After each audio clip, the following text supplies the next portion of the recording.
What up? Salvador Briggman here. Welcome back to the Crowdfunding Demystified podcast. I started this podcast in 2015 in a small apartment when I was living in Brooklyn, New York. One of the most hipster things you can do is start a podcast in Brooklyn.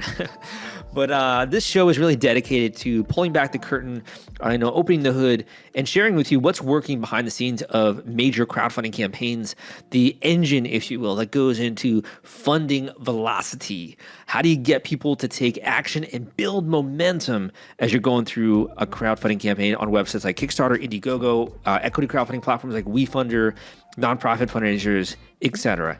And sometimes we're lucky enough to have a listener become a guest, and sometimes even a guest to become another guest on our show. And that's an example of today's podcast, because we actually brought on, again, a member of the team from Nord Games. Nord Games came on our podcast in episode number 355, and they shared with you the secret formula behind 22 successful Kickstarters. So they actually had codified and assembled a formula that goes into their launches, and they shared that with you on episode number 355. So you can go back into the archives and you can listen to Chris come on the podcast and share that information with you. But he actually, and again, the incredible team over there, they came on the podcast and shared with you today how they're able to raise over $85,000 for Paragon, which is a new tactical trading card game. And they also got into more information when it comes to how do you develop a card game? How do they go through the ideation process of coming up with a new game, and the creative inner workings of their team.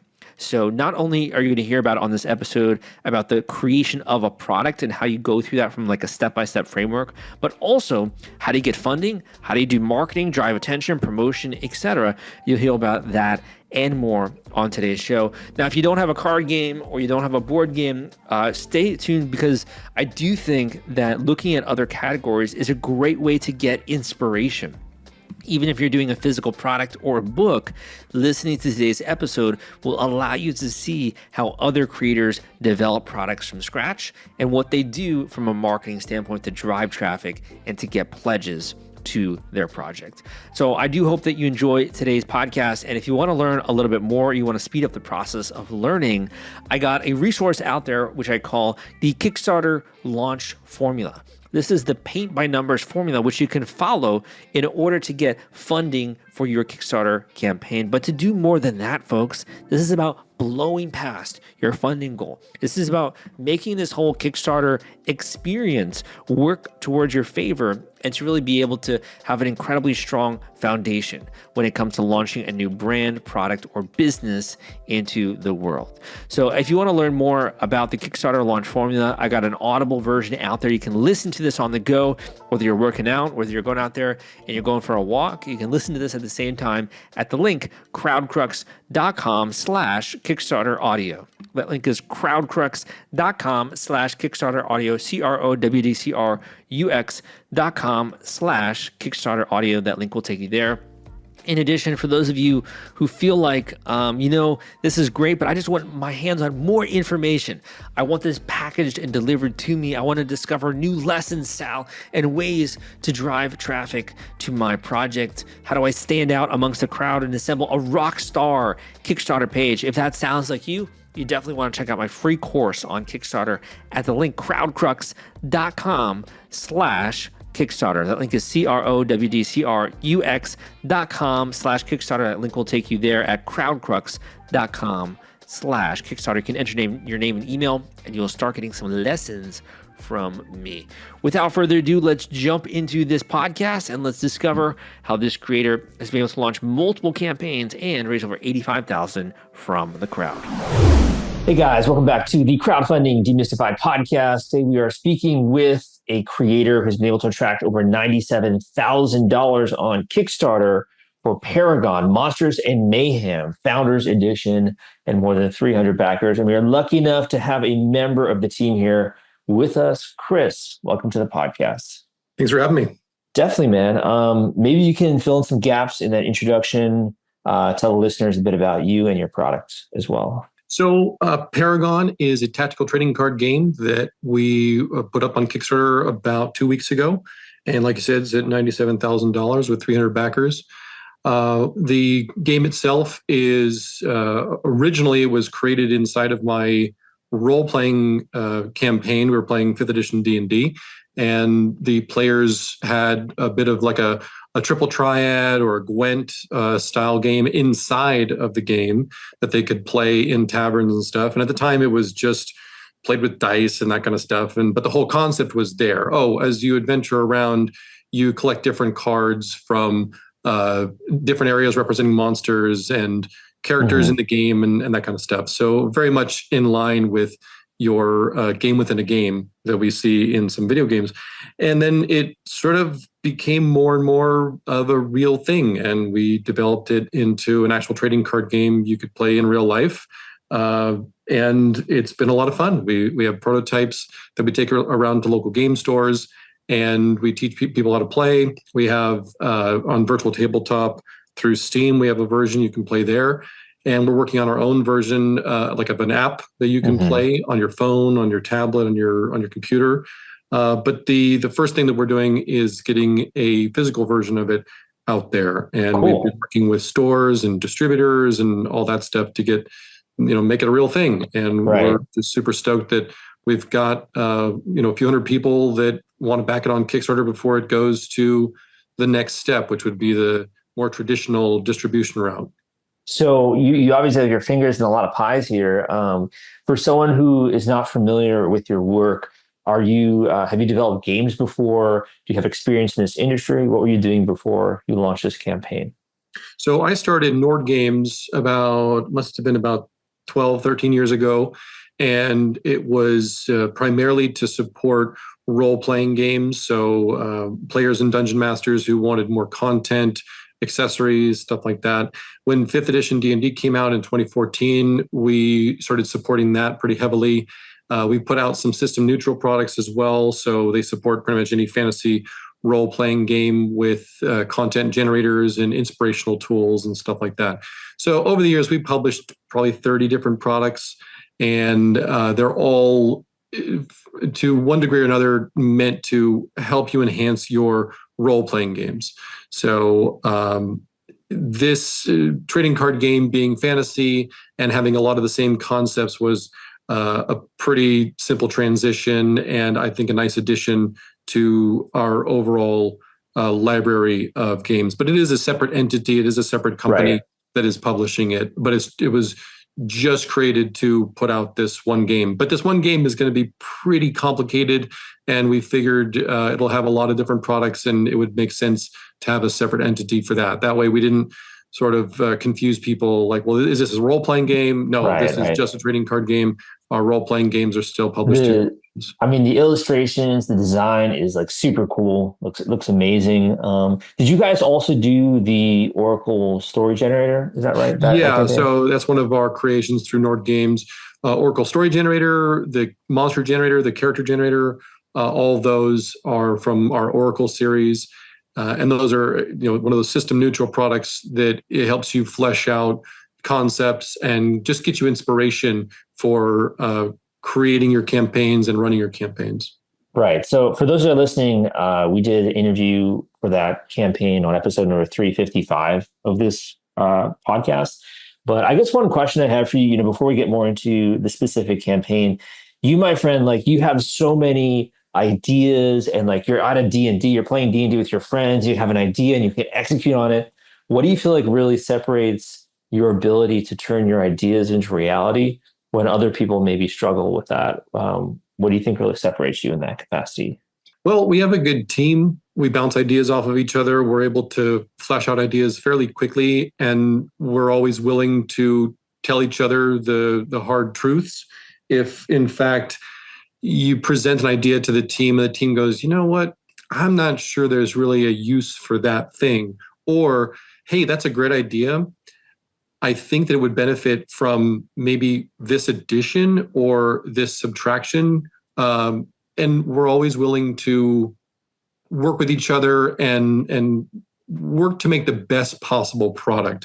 And there's no egos in anything. There's just hey, what could be the best possible thing for somebody who's running a game or playing in a game to use and what's the best value that we can present to them. What would you say is the most challenging aspect in that creation stage? Is it the gameplay? Is it the artwork? Is it the manufacturing? What do you feel like is the most challenging part in the creation process? It probably comes down to the early stages on figuring out what the product actually will be. It's a huge challenge because you might have an idea one day at lunch talking about, oh man, I really needed a thing. I needed a tool that could do this thing for me. Well, how do you actually achieve that? And then is there already something out there that does that, solves that problem? Mm-hmm. So what we try to figure out is, okay, I need, for example, this happened many years ago, I need a way to generate traps very quickly. Well, does something already exist that solves that problem? It didn't really at the time. And so I got together with my friend Steve and we just talked about it. And he said, for many years, I had a little table that I printed out for my own uses that did a lot of this stuff, but not nearly to the scale that we were talking about. Because if all we're going to put out there is a little teeny tiny pamphlet, what's the real benefit in that? Well, we want to put out a full book. So now you got to take that original concept, that little tiny grain of sand, and you got to turn it into an entire beach and say, okay, we're really going to go crazy with it and make something that solves all the problems related to this one issue. Got it. Yeah. So it's really having that kind of blowing up that initial picture and fleshing that out, as you said, turning into a beach. Coming up with something that's going to be valuable. That's the most important thing. That it has to work every single time for the user. Right. In looking at this, you've launched, campaigns. You've been successful here with other games and products. Why continue to come back to Kickstarter? Is there a deliberate, reason behind that choice, or why continue to come back to Kickstarter? Well, Kickstarter is a great tool to prove the concept. First of all, do people actually want this product? Even very large companies, larger than my company, will use Kickstarter to prove the point. And if there's not enough people who are interested in it, they know not to pursue that any further. Oftentimes, companies, we will commit a certain amount of money to create a minimum viable product. And we'll then present that to the world via platforms like Kickstarter to get an idea of how interested the people, the users, the people who are going to buy it are in that product. And if we're not seeing the interest, then we may change tack or we might stop the project altogether. So it's a great platform for vetting whether your product is of interest to the community or not. And then it's a great tool for getting hype, getting people excited about it. And then you can reward your early adopters with additional content and special perks and that kind of stuff. And you have some really cool stretch goals I see here as well, right, on your page, which we can talk about. So early validation, right? And for someone who's maybe just getting started, it's their first campaign. If you were to put yourself in the mind of a beginner, what do you think is the most important thing they can do to really make sure they have a good initial launch? Do you have any thoughts on that? So building your community before launch is super important. Now, Kickstarter has tools that are geared toward that. The pre-launch page, for example, and only recently, like literally within the past couple of weeks, they enhanced that page to where you can put a lot more content onto it. Originally, the pre-launch page was, say again? I said it took them long enough, right? They are very slow to adopt these different tools, but when they do put them out there, they typically are pretty beneficial to us as creators. Yeah. So in this case, well, it used to be you had a banner, you had a headline, and you had about, I think, 150 characters worth of a description. Well, now you have like a whole page you could dedicate to the pre-launch page. So you've got a lot more information you can provide. So hopefully that encourages more followers. And that's what you want, is you want as many people clicking that follow button as possible on the campaign, because they will get an email from Kickstarter when your campaign goes live. And that is huge for your early campaign. And you want to convert as many of those people as possible and get a strong launch, because then that will put you higher in all the rankings for popular projects and funded, and just the buzz and stuff around your project, and get you a lot more organic traffic from the Kickstarter page or Kickstarter website itself. Got it. So make sure that you have this community before you go live. And I assume I recommend it. Yeah, it's pretty important. Yeah, it's definitely important. And I think it's also great because you can kind of create the project with them, I assume, and get their feedback, right, as you're kind of going with that. Yeah, asking the community what they would like to see out of the product is, I think, important, and being flexible to include things you might not have thought about. So, okay, you're putting out a project all about traps. Well, let's say the community goes, well, what about puzzles and other things? Well, I hadn't thought about that. Well, we can put that in there too. But obviously you can't give them everything that they ask for right off the bat. You do have to do your due diligence and make sure that it is something that's feasible to do with the resources that you have. So let me ask you kind of a dumb question here, which is, I think a lot of people, when they're looking at these campaigns, they see sometimes you launch a campaign and someone's doing like a 60-day campaign, right? And other people are doing like something more short. Do you have any thoughts on how long you should run one of these in terms of like the funding duration? Do you have any thoughts on that? I think that what Kickstarter, I'll sort of defer to what I know from the people inside of Kickstarter, because I communicate with them a lot. They typically recommend the 30-day campaign for most creators. Now, there are, I think, certain gimmicks that could be kind of cool. I've thought about things like a 1-day campaign for $1. That's a cool idea. Well, it just, it's interesting. It might attract a lot of attention because it's only 1 day and it's only $1. I've also thought about $1 1 week. And stuff like that. Obviously, not all the pledges would be for $1. You could have a pledge that's $1, and then it gives you access to all sorts of add-ons. So the concept is interesting, and I think that could be something that could be successful given the right campaign. That's the biggest thing. Your campaign has to be the right kind of campaign, have to offer the right type of product, and there's a myriad of different products out there that people are getting crowdfunded. Mine happens to be in the tabletop gaming space, but there are tons of other things that people could put out there.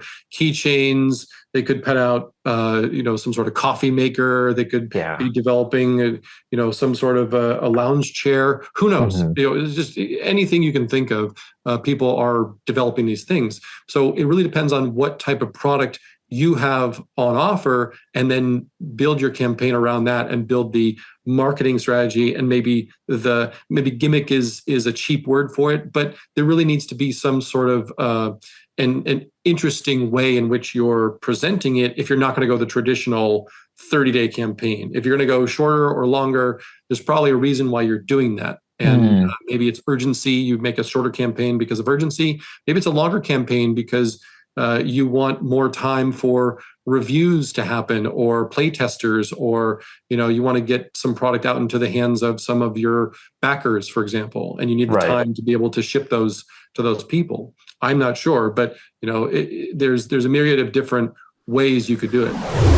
If you're worried about the fulfillment and shipping part of your Kickstarter campaign when it comes to getting out all those perks and rewards to your backers, rest assured I've put together a complete Kickstarter fulfillment and shipping checklist for you, and it's free. This is sponsored by the folks at Fulfillrite, and they thought that you should have this checklist as part of your arsenal going into a crowdfunding campaign. If you want to get instant access to this checklist and it's free, you can go to fulfillrite.com/checklist. Again, that is fulfillrite.com/checklist, fulfillrite.com/checklist. Just go to that link and you can download it immediately. Would you consider yourself a marketer? Would you consider yourself a game maker, a publisher, an entrepreneur? Like, how do you describe yourself? I am all of the above. So I design games. I write, I do graphic design, I do video production, I do the marketing, I do the interviews with people like you. I do an awful lot, but we also have a team of people behind me, behind the scenes, who are pulling lots of levers and oiling lots of gears and stuff to make sure everything's running smoothly. I also handle a lot of the layout of the product, interfacing with production to make sure the product gets done properly. And then we've got team members who handle things like the fulfillment. So here's the product going, how's it going to be shipped to the customer.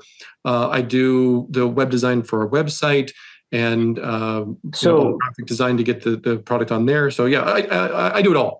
Is that like a natural gift that you have where you're good at all of these different disciplines, or are you just learning a lot like all the time? Do you have any insights on that? Constantly learning. I'm definitely not a natural expert at everything that I do. There's certainly things that I have an easier time with, and sometimes things are more challenging. But I've been in the computer world, basically doing programming, graphic design, all that stuff for 24 years now. And so I've got a lot of that already sort of built in, and a lot of that maybe comes naturally because of how long I've been exposed to that kind of thing. But then on the gaming side, the development side, I've been playing games since I was a kid. I've been heavy into D&D since I was 16. So again, it may be more about the time I've put into it and the kinds of things that I already know. So maybe it's less about intelligence and more about wisdom. So, but who knows? And there are things that I will definitely struggle with. Social media, for example, is not my biggest strong suit, mostly because despite how much I'm talking about myself, I don't usually do an awful lot of sharing with other people about myself and what I'm doing. So I tend not to think that anyone's interested when it comes to social media. And being 40 years old, I kind of developed before my personality before social media was really a big thing. At the end of college, there were things like MySpace and Facebook and that kind of stuff. But it wasn't really a big priority for me because most of my friends would be, within arm's reach. I grew up in a small town on the coast, Santa Cruz, and most of us were really tight with each other, and we didn't really need social media. Well, now we do because we've all moved to different areas and stuff. And so we need social media to stay in touch. But I really have a hard time justifying posting stuff on social media about my company when it's like, well, I have a hard time thinking that people might be interested. But then the reality is they are. And we do have a lot of dedicated fans. So breaking yourself out of those kinds of things is a difficult thing. And for me, that's my biggest challenge, is certainly social media. Out of curiosity, when was the day that you really realized you could do this for a living? Because like you mentioned, you've been playing D&D, right, since you were 16. And, I think that's incredible to be able to contribute something to a game that you love. When was like the day you realized you could actually do this, produce games for a living? I think it was when it was a certain threshold of subscribers to our newsletter and consistent purchases on our website and consistency when it came to our Kickstarter campaigns. Once our Kickstarter campaigns would consistently raise $100,000 or more, I think is really when I realized, oh, wow, okay, we've got quite an interested following here, and we keep on growing our customer base. Now, over the past couple of years, things like the OGL scandal and that kind of thing from Wizards of the Coast has definitely rocked that a bit, because we've got an awful lot of people who were dedicated fans of our 5th edition D&D content that are no longer playing 5th edition D&D. So it's on us to now figure out, well, what is the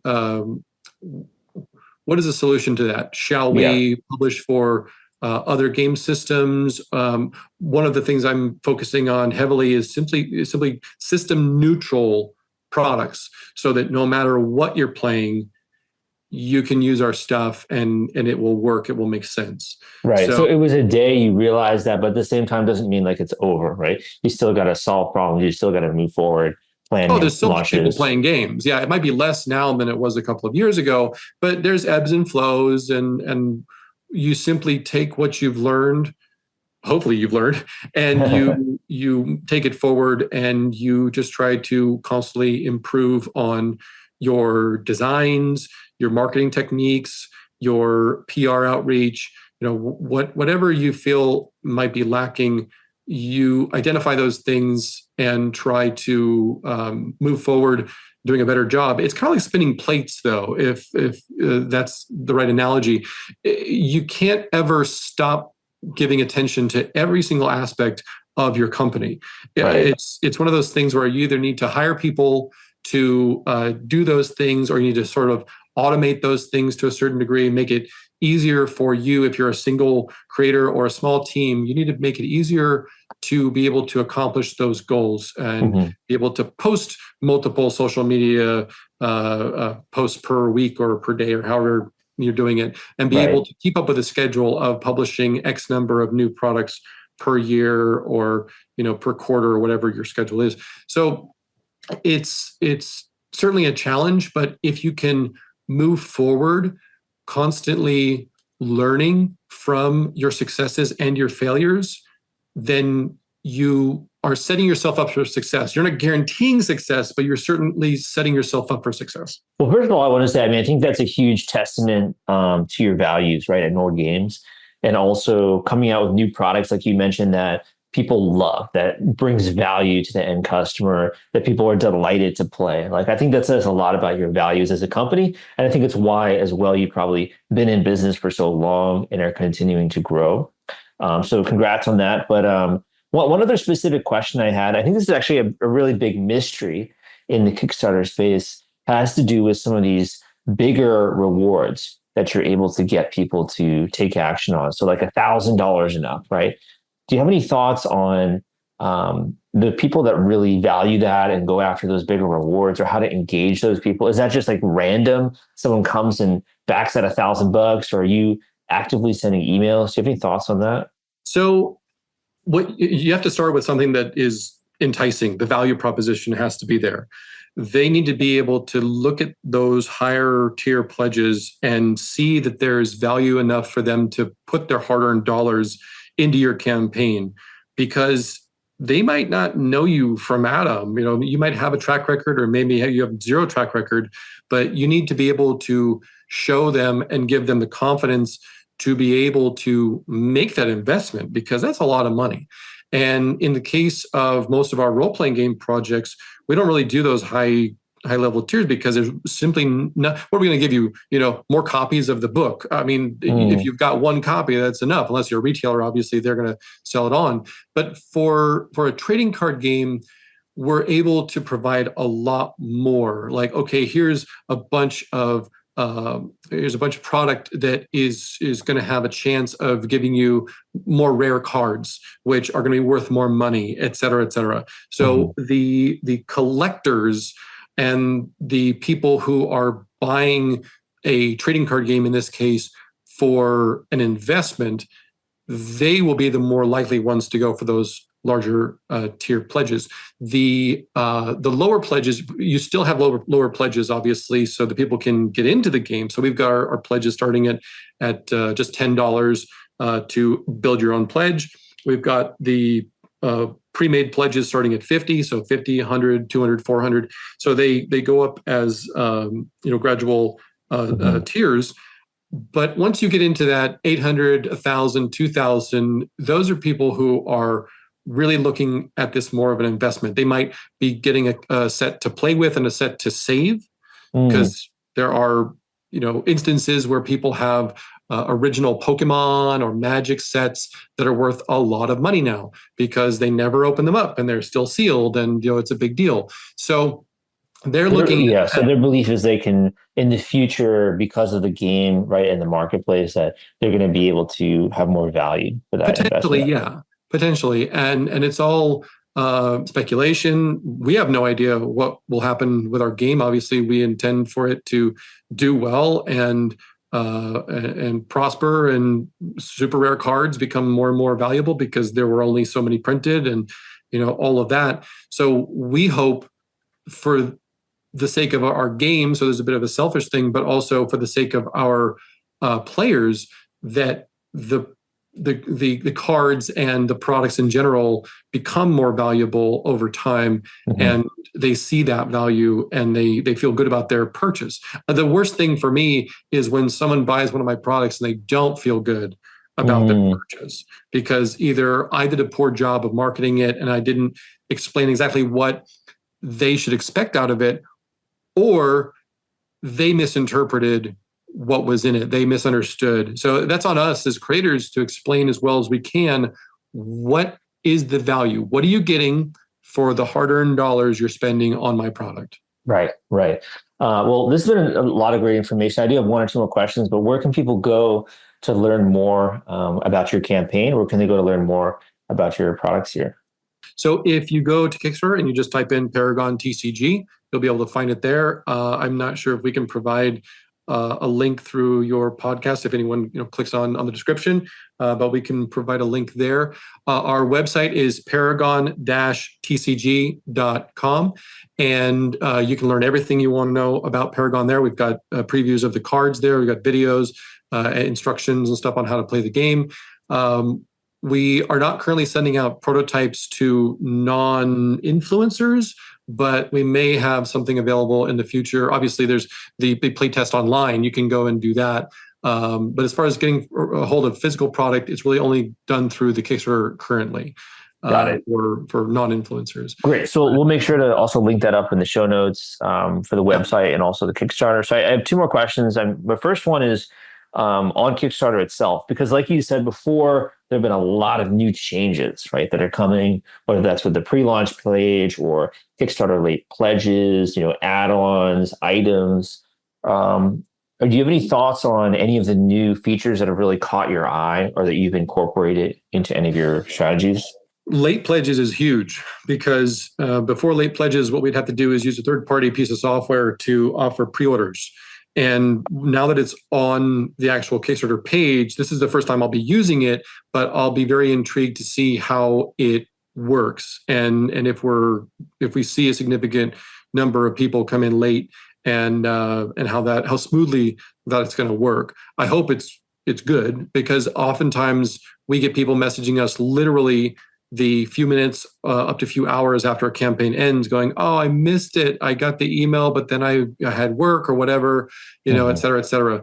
So the fact that we're now going to have late pledges means that people can still get in. Now, you can change late pledges to have different prices and specifics and stuff as a creator, but the fact that you can still get into it, I think, is going to be huge for the backers. I think another huge change, and this was, semi-recently, not super recently, for a long time, Kickstarter didn't have a pixel, right? You can install Facebook Pixel, which is big. So there's a lot of good changes, I think, in a positive direction. And hopefully we continue to see that when it comes to the platform.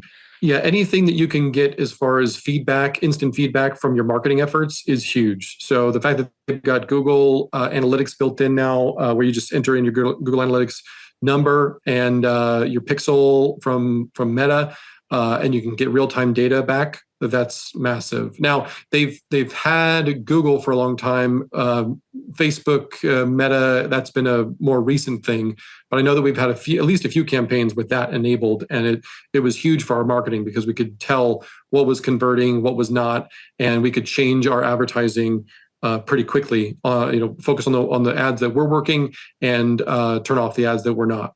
And so huge for your marketing budget. Really, you spend a lot less money going down the wrong rabbit holes. Well said. So my final question for you, and we can end on this note. You can either end, and you can speak directly to the listeners. It could be a word of encouragement for other inventors, game creators out there in the audience to pursue their projects. It could be a final tip or something you wish you knew, or it could be a quote that you like, that you've heard before, anything like that. And we can end on that note. I would say that whether you do start big or start small, you don't give up. Obviously, those who run a single campaign and they raise huge amounts of money, that's super encouraging and everything. But I've seen a lot of campaigns raise huge amounts of money and totally fail to deliver the product. And I myself have run campaigns that only raised $7,000. So, and that was very, very early on. So when you're first starting out and you see those numbers start to come in, just remember that whether you're successful or not has a lot less to do with the amount of money you raise and a lot more to do with how you treat your customers and whether you are committed to delivering to them the product that you guaranteed. And that's the most important thing, because then you can build on that. Happy customers will keep on coming back. They'll tell their friends, and you'll keep on building a bigger and bigger and bigger fan base. And those are the most valuable people to your company, and you get to know them, and you get to see them. They're common, the same names come back over and over and over again, and that feels good. They join your Discord, they join your newsletter, they interact with you, and they tell you stories about how they use your product and how happy they are. So it's truly enriching. But don't focus so much about how much money you're raising. Focus on delivering an excellent product. Well said. Chris, thank you so much for coming on the podcast. Really appreciate it. And good luck with your future launches. Thank you for having me. I appreciate it. Thank you for listening to this episode of the Crowdfunding Demystified podcast. My name is Salvador Briggman. And first of all, I hope that you enjoyed today's podcast episode. You took away nuggets of gold, right? When it comes to getting a campaign funded, when it comes to launching a project on Kickstarter. I really hope that you enjoyed today's podcast episode and take a second to leave a positive rating and review in iTunes. So that way other people know that this episode and this show is worth their time. In addition, if you need more help and personal guidance when it comes to launching a crowdfunding campaign, if you really want to have the inner workings of what works well for any category and have that be applied to your specific use case, wherever it is that you are in the world, whatever type of product you have, or whatever category you're planning on launching on with the campaign, or maybe even you're wondering, is Kickstarter the right platform for you? Is this the right approach, right? If you want to have a trained expert look through your planning up until this point in time and really suggest that and give you access to more information, introduce you to people you might not even know in the industry, I make myself available via these individual one-on-one coaching calls where you can book an individual one-on-one coaching call with me, and you can learn more about that at the link I'm about to mention. These are intensive coaching calls. I got to put out this asterisk that this is really for you if you're ready to make an investment in this process, if you're ready to have someone who can help you from a hand-holding perspective, really show you what you got to do to get this campaign funded and to blow past your funding goal. If that sounds like something that you might be interested in, go and check out the link I'm about to mention. Watch the video that I've presented there for you on that page, and you can learn more about this at crowdcrux.com/coaching. That link is crowdcrux.com/coaching. That link is crowdcrux, crowdcrux.com/coaching. Go and check that out. You can book your individual one-on-one coaching call with me, and you can get that squared away ASAP. Thank you so much, man. My name is Sal, and I hope you have an incredible week and you take action towards your goals.